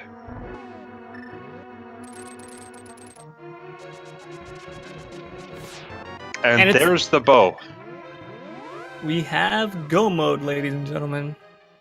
In this natural location of Cane of Samaria, we have found the bow. At about an hour and a half into this game, TGH has hit go mode. And what does he have? 5 crystals? Yep, he just has to kill Helmasaur and Armos Knights. Those 2 crystals will not take long for him.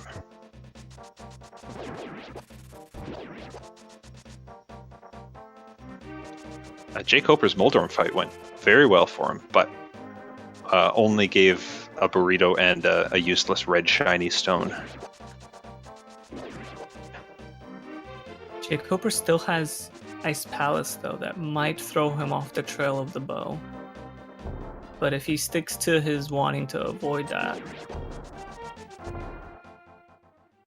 he could be in go mode relatively soon as well. That's right, the bow is the only thing keeping him from go mode.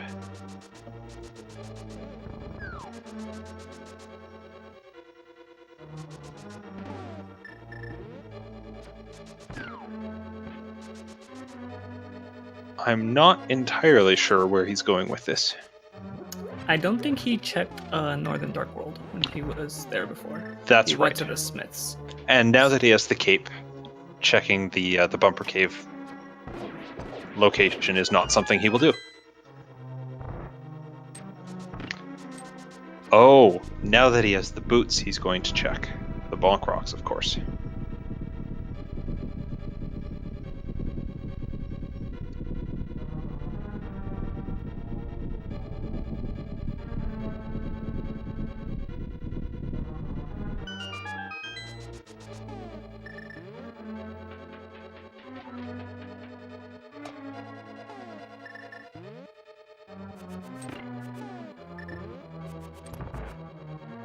Those were some quick menus. Very good execution. Nothing that we don't expect, of course, as you highlighted right at the start of this race. jkoper gonna check the Graveyard Ledge, find another 10 pack of arrows. Fortunately, not half of the bow and arrow set that he wanted to find.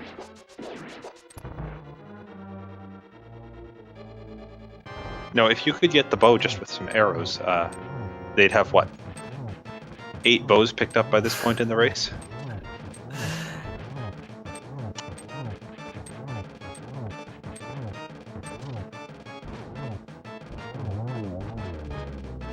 Nice fight. Nothing, unfortunately, in King's Tomb.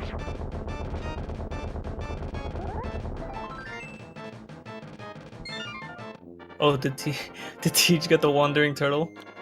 That Wandering Turtle's nasty. We don't comment on that turtle as a matter of policy. I won't talk about that specific turtle, but I'll tell you how he might have gotten there. So if you don't flip him when you come down the stairs initially, he winds up on top of the pegs when you flip the pegs. And when he's on top of the pegs, he can kind of become a ghost and walk through walls. So he just wants to give Link a hug. Link is not having any of it, unfortunately. And that's how the turtle got there. He's Casper the Friendly Turtle. When he goes through walls, I think that's a fitting name. There's a lot of people Link doesn't like hugs from, though.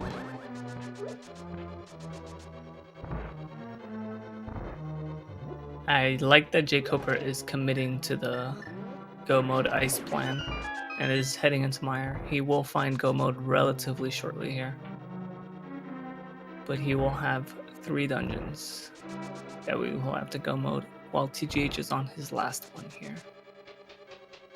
Yeah, I think this will be a decisive victory for TGH, but I don't want to knock jkoper's play here. Aside from that one point where he didn't have the Titan's mitts, I think he's been checking the right locations for most of this game. Yeah, with their inventory right now, each of these dungeons takes about 3-ish minutes. So, you know, if TGH has to check all the chests to find the big key and then has some issues getting up Ganon's tower, maybe a death or a despawn or something like that, you know, he's not that far behind. He is in Go Mode. So I don't want to count him out yet, but it is looking grim. And a flawless Armos fight for TGH. Completing the first dungeon of the game last. Okay.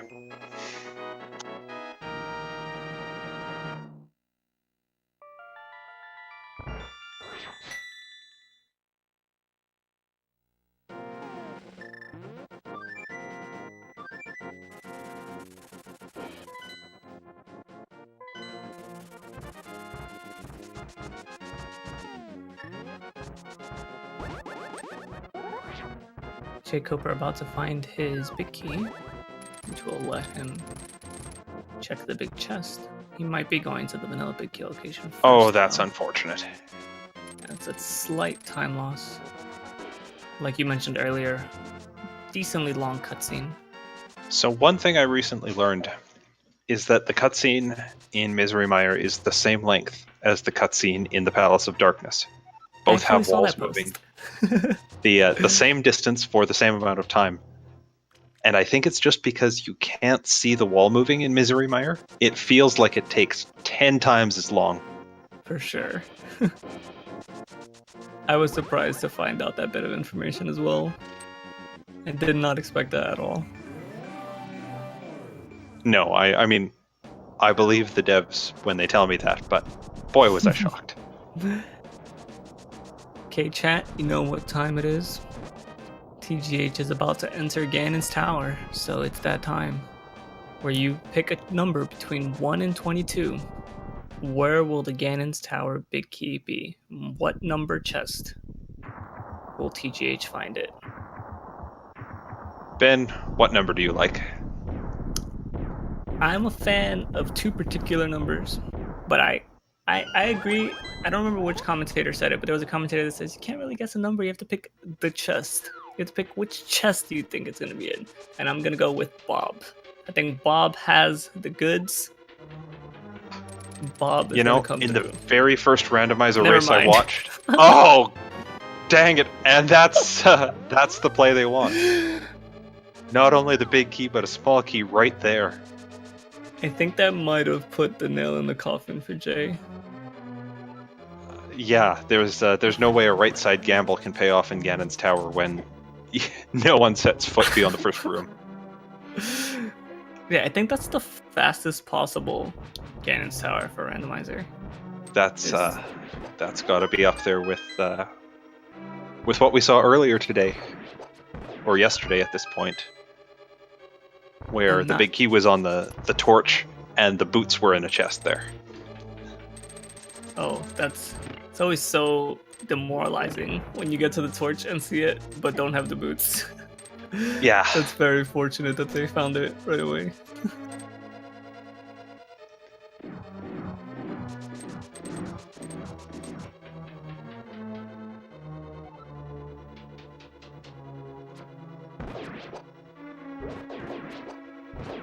All right. So, as we said, TGH, very strong NMG player.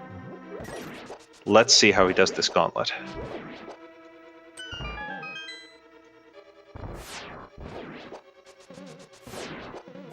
jkoper making his way to Helmsor here. He has completed all the dungeons that he has left. So he will just be heading straight to the boss in each one. Does not need to open a single chest. It's tempered and silvers. And blue mail and 15 hearts. I don't think there's anything he could want. No. TGH is just finishing up Gauntlet 5 on his way to Land Molus.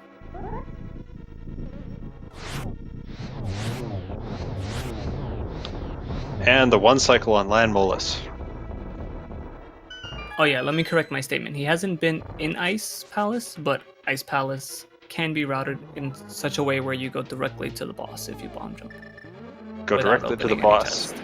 Do not pass a go. Do not open any chests.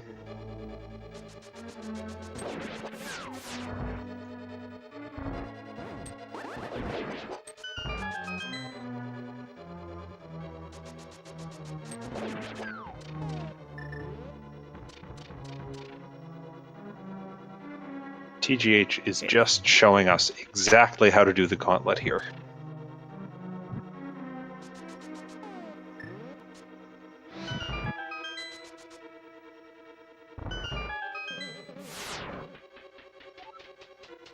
Not hesitating, not stopping to pick up magic, just running ahead at full speed through room after room. Even damage boosting, not afraid of his heart total, anything. Just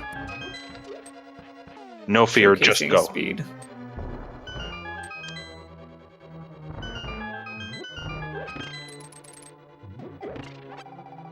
jkoper saying, menuing to silver is not worth, I'll just cut this dinosaur up, and does it very quickly.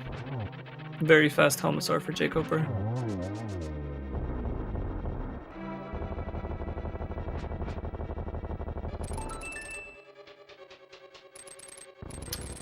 To despawn in any dungeon, but specifically Ganon's Tower is where it occurs the most, is you have to be entering or exiting entering a staircase on the frame that a door automatically opens or closes due to the mechanics of the room.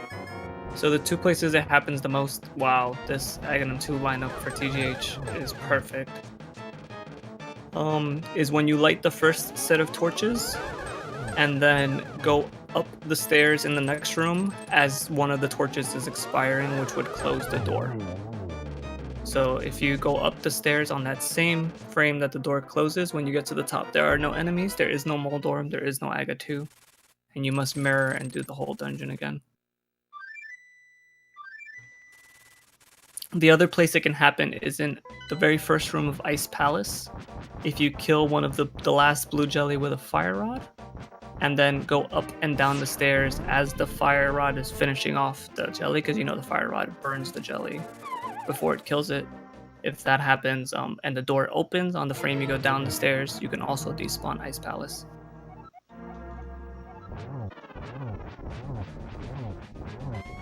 Fascinating set of glitches that abound in this game. First, one cycle complete. Second, one cycle complete. So if I TGH. understand this right, by using the boots inside that circle, TGH doesn't get knocked back, and so he Yes. can stay in that tiny, tiny area where the fire doesn't hit him. Yes, you do not recoil from dealing damage with a dash attack.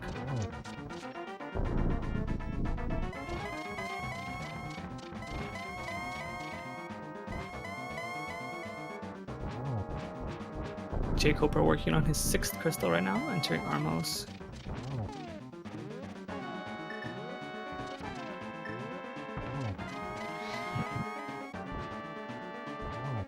TGH getting the torch glitch off with the fire rod. And that's 4 shots. Fantastic fight against Ganon there. TGH with some incredible execution throughout this fight, or this entire race. And so it is. Congratulations to TGH. He done and finished with an official SRL time of 1 hour, 45 minutes, and 17 seconds. As jkoper was picking up his 6th crystal. Congratulations to TGH. Indeed. And I expect we'll see jkoper finish this race. I'd be very surprised if he decided he didn't want to finish.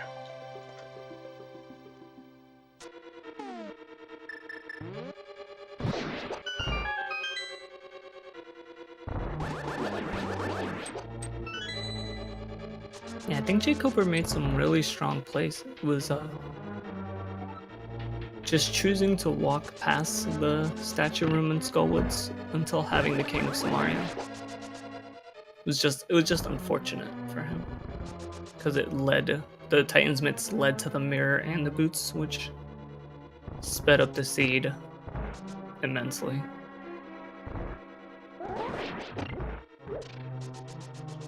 Yeah, this is a great example of how it really just takes one chest that you miss that has that great item, and it can slow you down for a while. TGH, congratulations. Hey, how's it going? Yo, thanks. Congratulations. Sorry, How my you volume was feeling? way up. Feeling okay. I was a little bit nervous at the beginning, might have been able to tell, but yeah, it was, once I calmed down, I started to make better decisions, I think, and then became a lot smoother. How'd you Were like you, the seed? Seed was interesting. The bow is in Mire every seed, I swear. I don't know why I didn't go earlier, but I but won't yeah, it's disagree like- with you. yeah, it's like, I don't know. I kind of had a feeling that the bow was in Mire, but I just, because I got Quake pretty early. Quake was in what? I forget where Quake was. It was pretty early though. Waterfall and Swamp. That's right. Yeah. No, Fire Rod was in Waterfall, I think. No, it was Quake. Oh yeah, you're right. I was talking thinking about Waterfall. actual I was thinking Waterfall. Fairy Waterfall. Yeah. Yeah. But yeah, Quake was pretty early, so I thought there might have been something in Mire, but I delayed it, and I kept delaying it. I just wanted to make sure I had all my bases covered before I dove in. I think there was one other location I could have checked before going into Mire, and that was the dark chest in Hyrule Castle. But yeah, I just wanted to make sure I had most of everything covered before diving in there. I felt like all around I played pretty well though. I feel. I think I cut Phileon off a question. Oh, my question was just, you said you calmed down as it went on. Yep. What helped you to calm down, or what had you a bit nervous at the start? Oh, I don't know. Well, this is the first tournament race I've ever done for Randomizer, so I'm still pretty new to Randomizer, honestly. I'm not that new to Link to the Past anymore, but like I'm pretty new to Randomizer still, I feel. But so it was nervous knowing that, you know, quite a few people were watching, but it was I got over it fairly quickly, I think. Started to feel at home right about after I somehow survived Thieves Town. So Yeah, I remember your run through Thieves Town at 1 or 2 hearts for a good portion of it. yeah, I wasn't nervous at all. You guys were pretty neck and neck for quite a bit there, which was surprising considering how much you guys had open. Yeah, like a seed like this, it's like, I don't know. I never really know where to go next. Like when the seed gives you Hammer, Gloves, and Pearl, like right off the bat, like that. It was just kind of like, it's just a completely open world. Like I tried my best to stick to my guns and do the route I always do at the beginning: go to Ice Rod Cave, come back, Fake Flipper, that stuff like that. But I couldn't really resist. Hello, jkoper. Welcome. Hi. At open. Yeah. How's it going? Yo, jkoper, it's like this. It's like Congrats. I don't know. I Thanks. never really know where to go next. Dude, GG, like, man. This gives you hammer gloves and Sure. throw like right off the bat like that. Right, at least one of us. Just kind of like it's just a completely open world. Like I tried my best. I don't to think I stick to my played guns and do my that bad, do the except route I for always.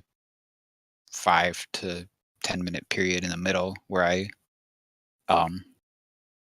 died to Mothula, and maybe my bigger mistake there was not checking the Mitt's chest before dying to him, because that would have let me do other things instead of feeling trapped and oh my goodness, I don't know. I don't want to explain everything that happened. I don't know how much they just talked to you about, but whatever. Understandable.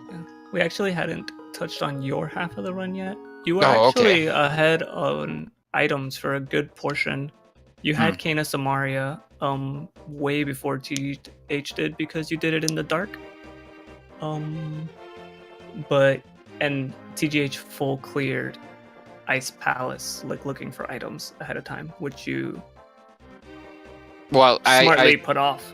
No, I only skipped Ice Palace because I was way behind and I needed to do stupid things in order to catch up. So, I mean, I just was too far behind, so it didn't matter. Yeah, I think. Yeah, it was hard for you to catch up because you were down a crystal, but I think if you had found Bo first, it could have been anybody's race. To be honest, you just happened to make the same decisions TGH did, so you were kind of like following in his footsteps as opposed to trailblazing straight to the item, which is there's no way you could have known, right? Because it's randomizer. So yeah, I mean, I think Turtle Rock was the last logical decision I made, and then I was just trying to do silly things mostly, except for I checked the North Hyrule because it was quick and easy. But yeah. Did you have any particular feelings about the scene? I hate being pushed into a low percent Mothula. Like, that's probably the hardest boss for me with low equipment. So like, I wasn't surprised that I died, and I probably should have got a potion before I went there, like a blue one. That certainly would have helped, I'm sure. Makes sense. Yeah. Did TGH do the TGH practically 100% of the game. I think at the end he was just missing the green pendant, the dark chest in Hyrule Castle, and the one chest that was left over in Desert Palace. I don't think you went back and checked that. And amusingly, the red mail. The dark chest in Hyrule Castle was a key, though. That might be true. Yes. Was it? Okay. I thought the key was in the back half, but no, we didn't have any keys. I noticed I didn't have any keys when I left the castle, and I was thinking it was dumb of me to check the last chest, because if I had been tracking or anything, then I would have known that, you know, all that was left was the map and the key. But that's such a rare circumstance that it's hard for it to anticipate that in Escape. But yeah, no, I looked at my key count before I save and quit in Escape, and there was no key there, so it must have been in the chest. Yeah, so I think he was just missing green pendant then, because he actually had also checked the pedestal beforehand, so he knew it wasn't there. Okay. Yeah, it was unfortunate that the Titan's mitts led to Mirror and Boots almost immediately, back to back, because you guys were headed to Skull Woods around the same time, so he just got like a big mobility advantage on you after getting the Titan's mitts, because he found the boots. He had the boots for maybe like 20 minutes before you did, and it just kind of added up. Yeah, I'm not surprised that I had the key before he did, because I don't think that it was necessarily the best play to do first. But I didn't want to do dungeons, but I think that part of my route flowed pretty well anyway, even if it wasn't perfectly optimal. Because I took the smithy straight into swamp. So I felt pretty good about that part. It was mostly Mothula, and I don't know what else I screwed up. Other than just money issues for a good hour. No, I think you played the seed great. I think it really. If you look at the time difference, you were picking up your 6th crystal when he got done. So, Right. Ice Palace is like 3-ish minutes, 4-ish minutes. The big key in Ganon's Tower was the very first chest. So he had like a 7 minute Ganon's Tower. Okay. So I could have theoretically been done 10 minutes after him. Yeah. Which isn't that bad, I guess, but I don't know. I'd like to have some chance of beating him someday, or beating people. I'm pretty sure I've beaten him in races before, but only when he's done really terribly. But otherwise, he beats me 90% of the time. So Well, I would watch the heck out of a rematch between you two if it ever happened. Okay, Yeah, well, I knew this was a tough race. I wasn't expecting to win. I just have to try to get 3 wins elsewhere, or more. So, Well, any final words? yeah, good luck with that. And my I say that earnestly. what is with the shovel? It's so broken. It's I had 98 rupees trying to buy this super bomb, so I was like, oh man, I need to get 2 rupees. So I just started digging, and you can pop up a 5 or 20 within 10 or 20 digs, but then I was digging the whole ground, killing some enemies, blah blah blah blah, get the shovel, or finally, like after probably a minute or two of scrounging up money, I get 2 rupees, and then I get the super bomb. As I'm taking the super bomb to the pyramid, the first enemy I kill gives me 20 rupees. So, yes, that was very nice. TGH, any final thoughts? Not really, honestly. Other than thank you guys for commentating. Well, thank you to both of you for running. Give these runners a follow if you haven't done so already. I know I'm looking forward to seeing more from both of them. I think this is the last event of the night on Speed Gaming. So my advice to everyone watching is have a nap for 5 hours and 56 minutes, and then tune in again, because at 9 a.m. Eastern, there's another randomizer race going on. They are going strong on Speed Gaming. You will be finding lots of randomizer on. Make sure you're following Speed Gaming 2, Speed Gaming 3, Speed Gaming 4. And all the Randomizer Mania 1 through 4. Yeah, so thank you both so much. That was a great race to commentate. It was great styles to watch. I'm really happy I got this opportunity. Thank you to Fiesel. Thanks to you, Phileon. It was fun. And, Thank you, thanks Ben. to everybody that watched. I had a great time. Thanks to everyone who stayed up for this. And we'll see you again soon. Let's not hold up Fiesel. Good night, guys. Good night, everyone.